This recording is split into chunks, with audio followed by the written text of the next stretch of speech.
Before we ever wrote a song, before you ever sang along, I knew you were the only one I need. Before you ever...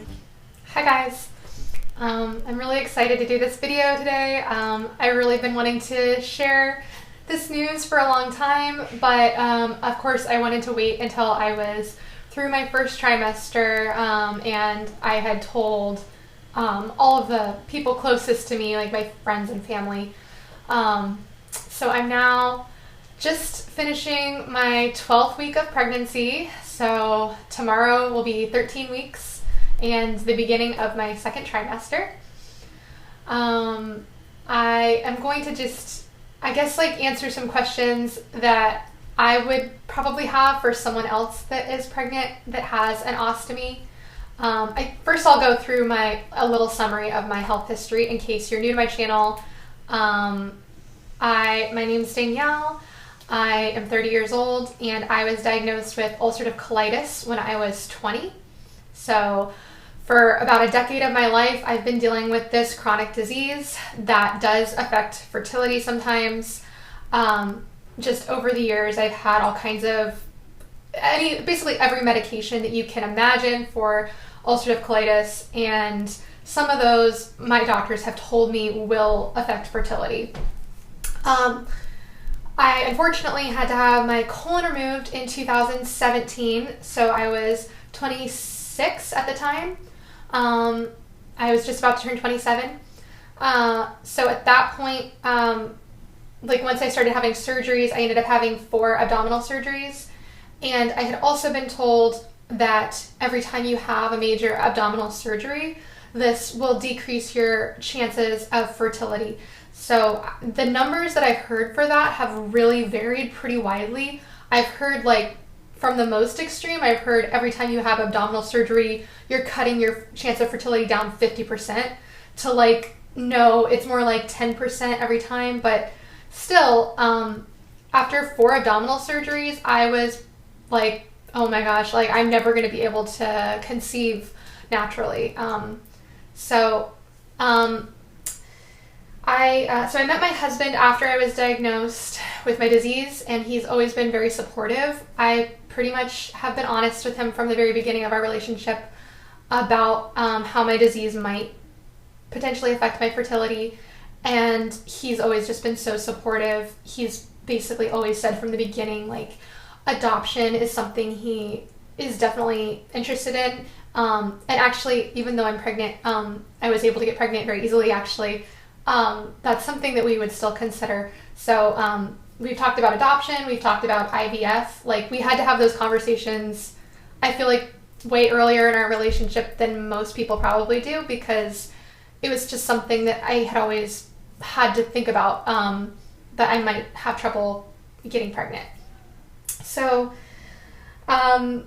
most recently I had my colon removed, and I had what's called a J-pouch surgery, where basically they took my small intestine and turned it into a reservoir that would kind of function as my colon, since I don't have a colon, and I would not have to have an ostomy. Unfortunately, that surgery was done improperly. My J-pouch was somehow twisted, and that pressure from the twist of my intestine created a hole where bacteria from my intestines actually leaked out and actually tunneled its way out through my skin. So I had what's called a fistula. That's what a fistula is. It's that tunneling between either 2 organs, or in this case, an organ and the outside of my skin. So basically created a hole that shouldn't be there, and a pretty serious infection. So I was dealing with that like all of last year, and finally found a really great surgeon that was able to treat me and give me back an ostomy, a temporary ostomy, a loop ostomy is what it's called. So I'm actually still connected all the way through. My intestines are connected to my rectal cuff, but the output is not going mostly through that direction. It's coming out, and I'm I have a bag that where my waste is coming out. So for now, I'm planning on keeping my ostomy bag. I have had a really good experience after all of the pain and suffering that I went through having a J pouch. It's just really a relief to have an ostomy bag again and be able to have a healthy lifestyle, be able to eat what I want and be active again and just not have the health issues that I was having. So I could always go back and have the redo J pouch surgery, and eventually I might not have an ostomy bag, but for now I'm okay with having an ostomy bag. And this is especially while I'm having children. I don't want to have any more surgeries if I can avoid it. So I'm just going to keep this until I'm done having children. Okay, so that brings us up to like this year. I actually found out that I was pregnant. So this is actually my second pregnancy. Fortunately, I had a very early miscarriage. In early September, I found out I was pregnant. I only knew I was pregnant for a couple of days. I went to the doctor, they confirmed and gave me a due date, and then the next day, or soon after, I think like within the next week, I had my period. And so if I hadn't taken a pregnancy test, if I hadn't gone to the doctor, I probably wouldn't have even known I was pregnant, because I was only like 5 weeks at that point. So that has definitely, because of my health history and because that was my first pregnancy, that definitely added some anxiety for me. I felt like this whole first trimester of this pregnancy, I was really trying to like protect my heart from being heartbroken again. So I just didn't want to get too excited. I didn't want to like start thinking about names or thinking about the nursery or anything like that. I just kind of wanted to take it day by day, and I feel a little bit more like I can relax now that this first trimester is over. I know that miscarriage is still a possibility, but it's the chance is significantly lower. And also, in case anyone was interested, the chance of having a miscarriage in your first trimester, or the chance of like any known pregnancy ending in miscarriage, is like 20%. So it's actually a fairly common thing. I didn't see it that way, of course, because of my health issues. I thought like, this is because of me, this is because of my health, and I might never be able to have children. I already had that mentality, so it was really like very traumatic for me. But it does happen a lot. It's very common. That now that I'm past my first trimester, the chance of miscarriage goes down to like 2% or something. So it's still a possibility, but it's something that I feel like I don't have as much anxiety about now.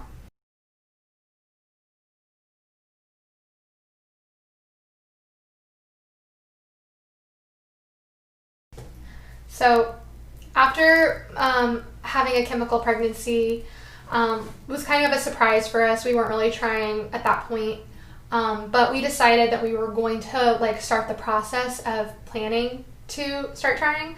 So I started tracking my cycle and actually trying to do like the ovulation test kit.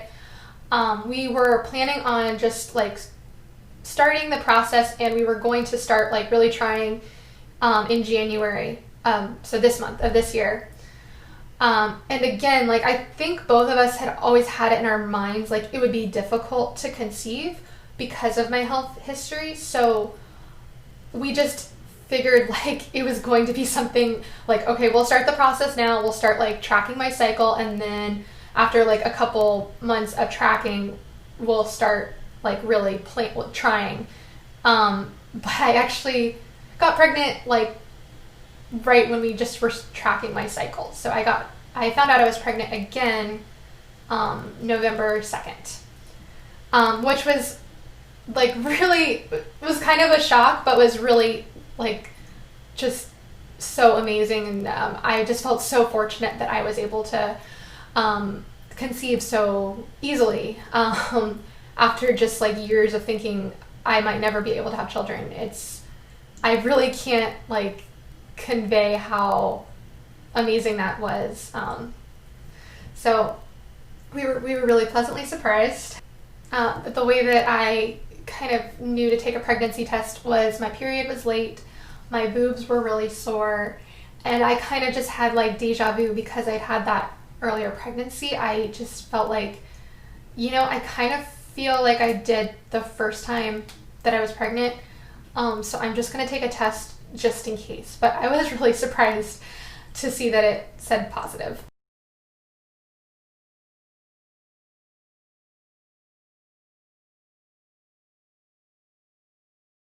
So my due date is July 13th, 2021. But I may actually have a scheduled C-section. And so if that's the case, I'll actually have that scheduled not right at 40 weeks, which is when my due date is, but probably more like 38 weeks. So it'll probably be around like the end of June or early July, like maybe July 1st.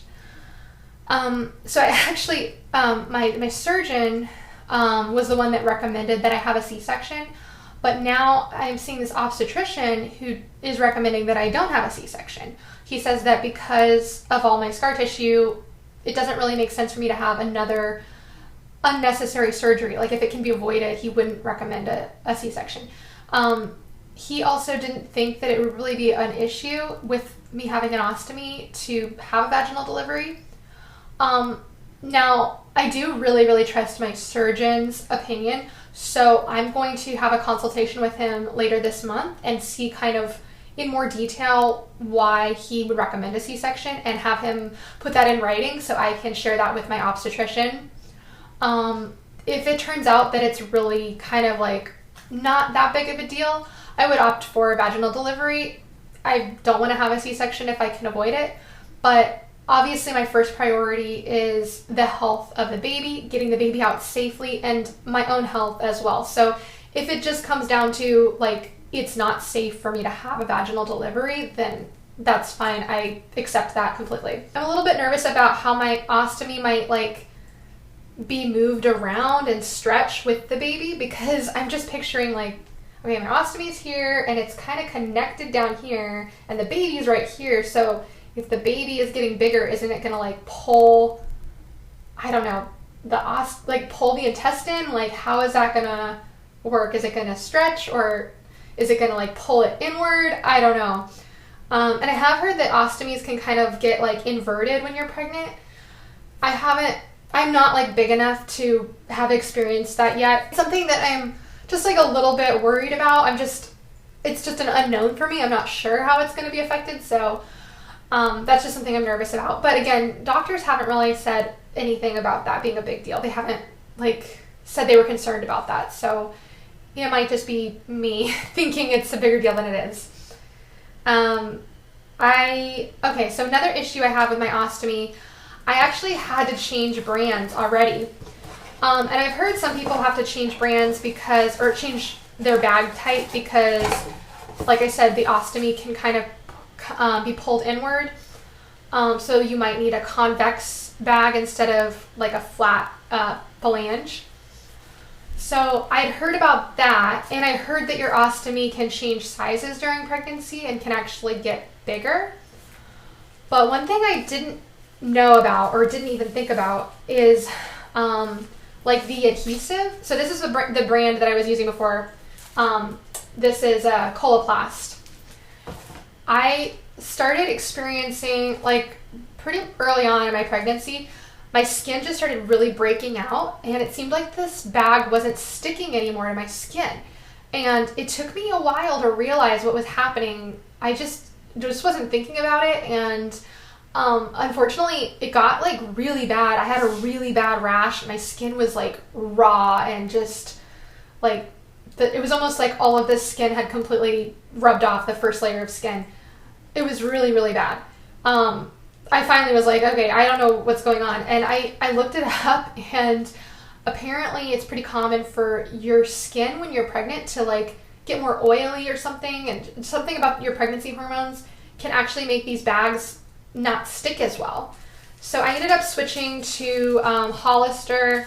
I don't know, the adhesive is just like different. It's just a different type. This is more of like kind of like a Band-Aid material. I don't know, for whatever reason this worked really well, and I've always been a Coloplast person, but the Hollister ones are just working better for me now. And the rash, like as soon as I switched bags, it completely went away, and I haven't had an issue since. The only thing I don't like about this, I think I can get a different type, but like it's got this little vent thing at the top, and it keeps leaking, and I find that really annoying. So I'm gonna get a different type. This is also convex to try to kind of help push my ostomy out a little bit, but it's not so bad yet. So I just am kind of thinking it might start to be a problem. Okay, I guess like the only other issue I have that's probably related to me having already like digestive issues is I've really had trouble gaining weight. I actually lost 5 pounds in my first trimester because I was really nauseous. And my doctors have been like, you really, really need to gain weight. And I haven't lost any more weight, but I've been kind of stable, and I just can't seem to gain weight. So it's something I'm really trying to work on. And if you have any tips, like if you, maybe not even necessarily from pregnancy, but just like in general, if you have had to try to like put on weight, and you had like certain things that you did, please let me know in the comments. I know people have recommended like the Boost drinks to me, or like those meal replacement drinks and bars and things. Yeah, just let me know. Right now I'm just trying to eat like small frequent meals throughout the day. So I think that's helped me at least not continue to lose weight, but it's definitely something I'm concerned about. Obviously you don't want to be losing weight during pregnancy. You're supposed to be gaining like a pound a week is what I've heard, especially like in the second trimester. So that's my goal. We'll see if I can do it. And otherwise, I'm just really thankful that I have an ostomy actually during pregnancy, because I was so sick before with my J pouch. And now that I have an ostomy, I actually can have like a much more varied diet. I was really limited in what I could eat because pretty much everything I ate made me feel sick. Like I couldn't really eat vegetables or fruit or nuts or seeds or anything like too spicy. And obviously those are not like necessarily the best things for an ostomy either, but now that I have the ostomy and I'm not like sick all the time, I can eat those things in moderation, which is good because those are kind of the things I've been craving more, like the fruits and vegetables. So it's nice that I can kind of eat more of those things.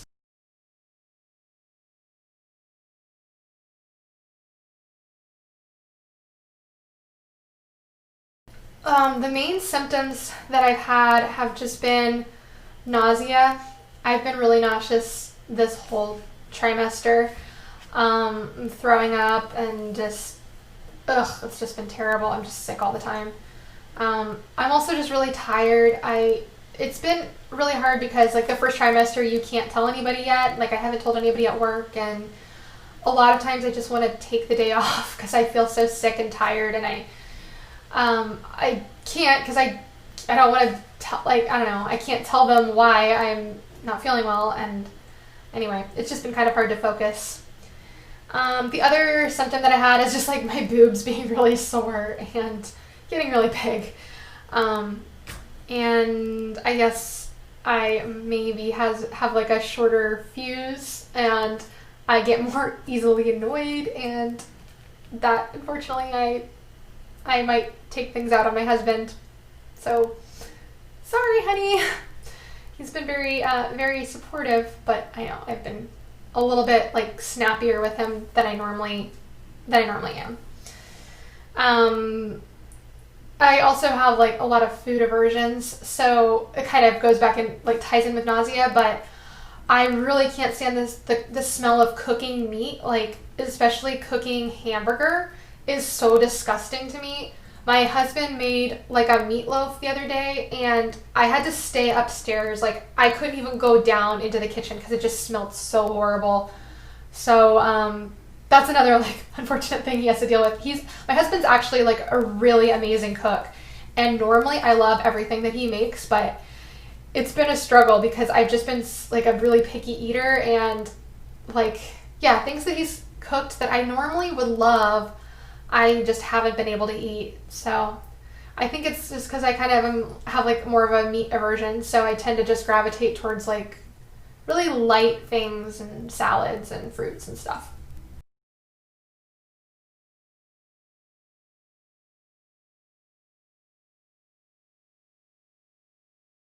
Yes, I've had some really interesting cravings. Started out that I was really craving beans, which is so weird because my whole life I've never liked beans. And all of a sudden I wanted them like every day, 3 times a day. I was just like, I don't know, eating beans like crazy.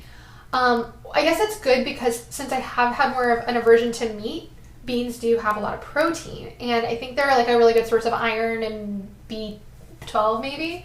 I might be saying that wrong, but I think I looked it up at some point because I was like, why am I craving beans so much? And I looked it up and they're like really good.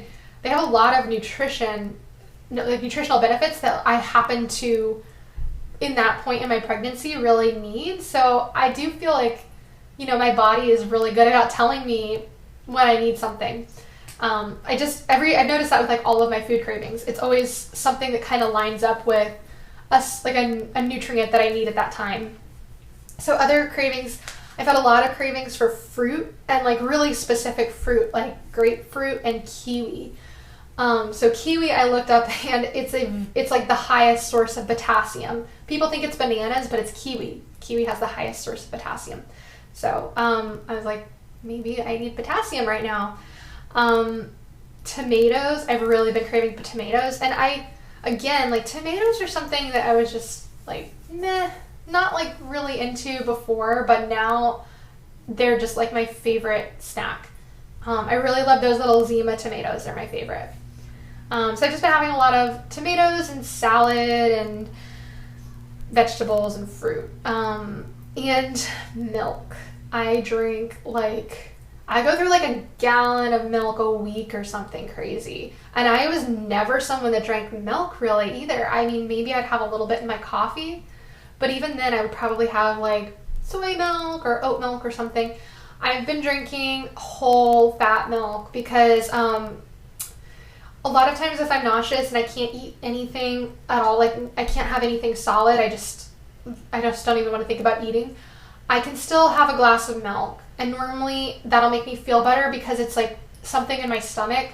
And it's like a high amount of calories. It's like high in fat and protein and sugar. So I'm getting a lot of calories and it like fills me up without having to eat a meal. And then normally that helps my nausea and I can then like eat something else after I have a glass of milk. I guess like in general, I crave like salty foods, and I was already kind of craving salty foods because ever since I got rid of my colon, it's harder for me to absorb water. That's another thing. I drink so much water. I'm so thirsty all the time. So I think that combination of like, I'm always craving water and I'm always craving salt, and I think that's my body's way of telling me I need those things because I'm not absorbing water as well as a normal person would. And you need a lot more water when you're pregnant because your body's producing a lot more blood. So, I think that's just something. I kind of was craving those things anyway before I was pregnant, but especially now that I'm pregnant.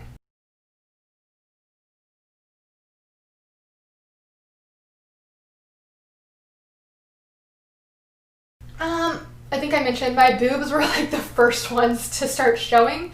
Like, I feel like before the rest of my body knew I was pregnant, my boobs were like, yep, here we are, we're ready to go. I've always been like really kind of a small chested woman, so I was like very noticeable, especially to me. I'm not mad about it. I think I've always wanted like to have bigger boobs.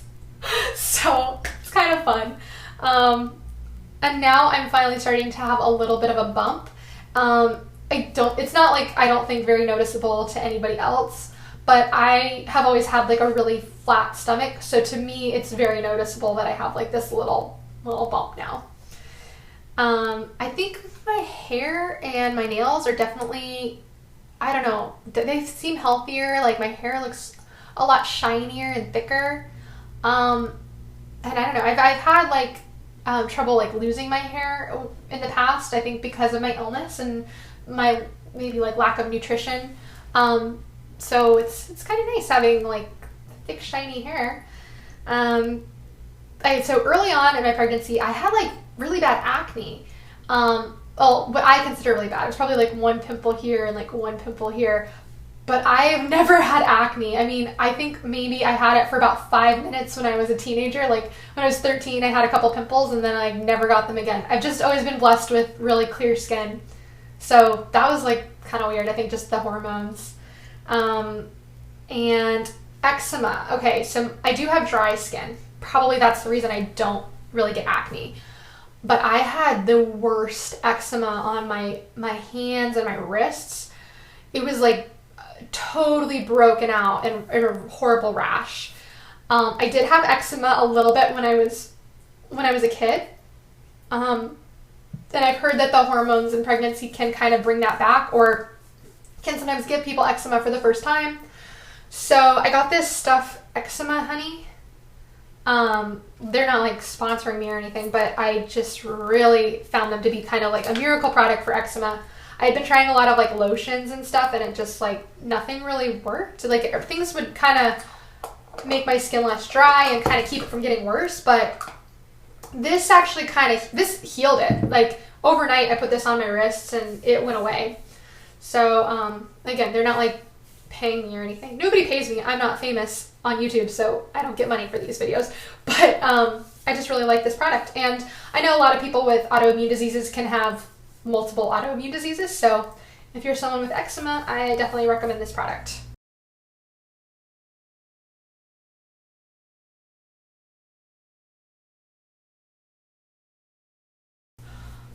Obviously the thing I'm most nervous about, maybe it's not obvious, but the thing I'm most nervous about is miscarriage, just because I had a chemical pregnancy already. I definitely feel a little better about that now that I'm in my second trimester, but I think it's just hard to kind of have like to be like really fully excited and happy about pregnancy after going through a miscarriage. It's always going to be a little bit, like kind of create a little bit of anxiety, I think, for you.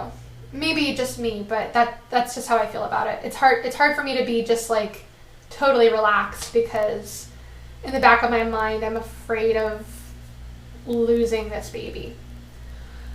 The other thing I'm most nervous about is a C-section. I know it probably sounds weird because I've had so many surgeries, so many abdominal surgeries, but I was unconscious for those, and the idea of being awake and having somebody like cutting me open while I'm awake, I know you can't really feel it, but it just really freaks me out. Like I said, if I could like have a vaginal delivery, I know those are painful too, but I don't know. I guess I'm just not afraid of pain. I've already gone through so much pain from having this disease. It just isn't something that scares me. I know nobody likes to be in pain, but it's something I know I could get through. But having a surgery while I'm awake, that sounds terrifying. The other one that's like kind of a weird thing, I guess, to be afraid of, but I'm a little bit afraid of telling my work that I'm pregnant, just because, well, for one, I live in the United States. We don't have like a national maternity leave policy. I know, feel bad for us, it's terrible. But I think what a lot of people in other countries don't realize is, even though we don't have that national maternity leave policy, a lot of companies, especially larger companies, do offer maternity leave. It's pretty common for big companies to offer about 3 months of maternity leave. So it kind of just depends on where you work. Unfortunately for me, I am working at a very small company, and I think the rule is if your company is less than 50 employees, you don't have to offer anything. So I work for a small company, and they don't have a maternity leave policy. But I'm very fortunate that a woman at my office who went on maternity leave before I started basically demanded 3 months. She was like, they offered her something like 6 weeks, and she was like, I'm taking 3 months, and then I'm working from home for the rest of the year, and if you don't like it, I'm leaving. And so they gave her what she wanted. And I'm really fortunate that she was kind of such a ballsy employee, because it set a precedent that I can now like take advantage of. So I think that's like a good lesson for me and maybe for others. When you're fighting for your rights as an individual, you're not really just fighting for your rights as an individual. You're fighting for the rights of everybody that comes after you. In her case, like, I don't know. I feel like when I'm negotiating for something like that, I sometimes might feel like I'm being demanding or I'm being selfish by asking for this. But, you know, you're not, because you're demanding something that everyone should have, and like the people that come after you will benefit from that. So I think that's like a really good, I don't know, like a good moral of that story.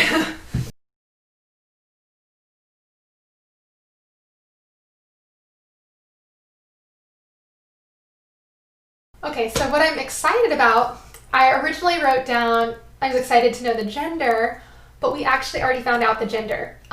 We ended up doing what's called a cell-free DNA test. So if you're not familiar with prenatal screening tests, I wasn't familiar with this at all. It's really cool. It's a totally non-invasive test. They just take a sample of the mother's blood, and there's actually free-floating DNA from the baby in the mother's blood. So from this, they were able to confirm that the baby doesn't have any chromosome abnormalities like Down syndrome, for example. And they also found out that we're having a little boy. So I was really excited to find that out. I would have been excited to find out no matter what the gender was. But I think finding out the gender makes it a lot more real, and I can just really picture myself being a mother to a little boy now, and so I think that's just really exciting.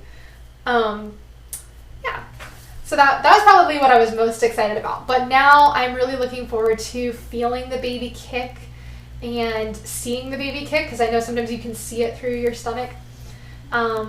Just like feeling movement. I'm not really like far enough along that I can feel anything yet.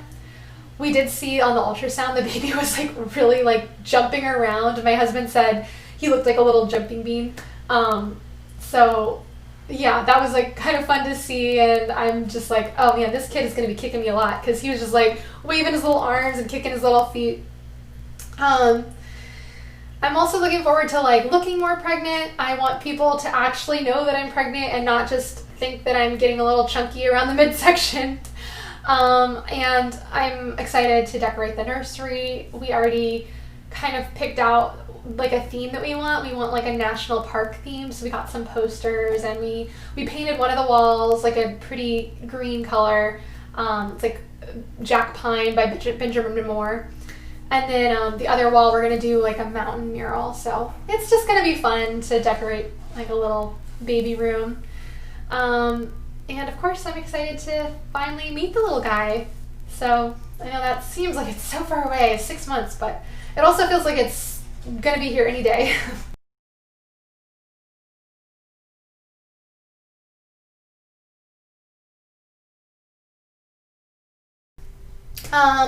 The only medication that I'm actually taking is Creon. Because I have a loop ostomy, I don't have any ongoing disease. I don't have colitis anymore because I don't have a colon, and I don't have pouchitis because nothing is connected anymore to my J pouch.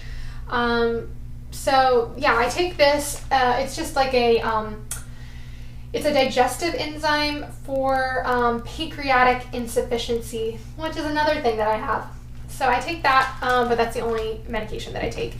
And then I take a prenatal vitamin. This is from Ritual, and it's like a little, I guess kind of like a gel tablet, and it's got another pill in there, and then it's kind of like floating in some oil, and that's like the DHA oil.